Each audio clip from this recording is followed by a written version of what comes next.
I spoke in the Summer Academy this year about the topic of fair chances. Fair chances is the view that how we distribute chances that people have for a long, healthy, good life matters, and not just how we distribute good, long, healthy lives between people.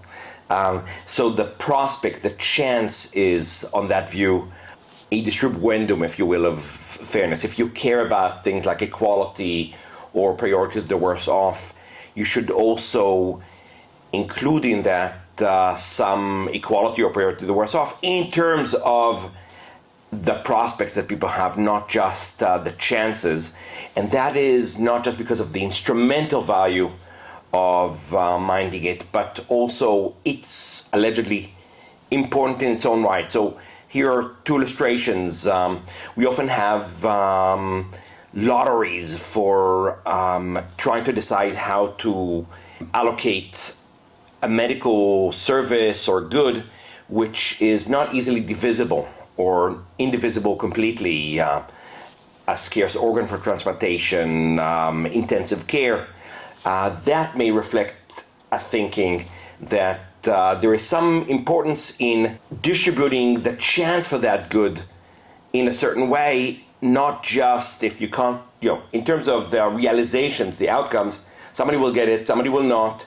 There's going to be inequality in the outcomes, but there's still some value in the realizations. Also, the mentality that psychologists call the rule of rescue.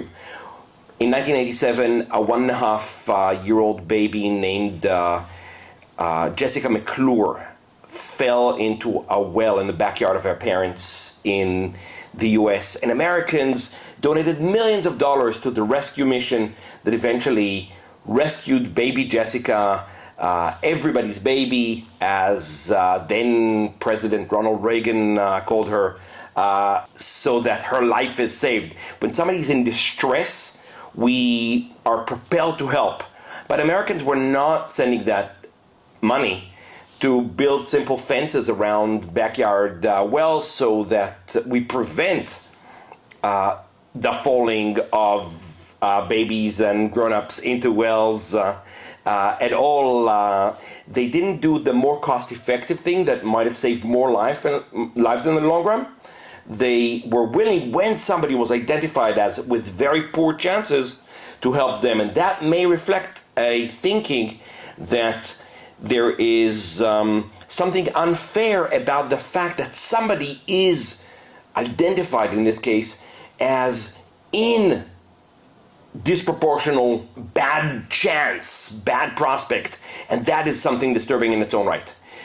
So far, it probably sounds like I'm all for fair chances, for distributing chances in the fairest possible way. My position is actually that fairness matters a lot, but the coin of fairness, the metric, the distribuendum, is not chancy.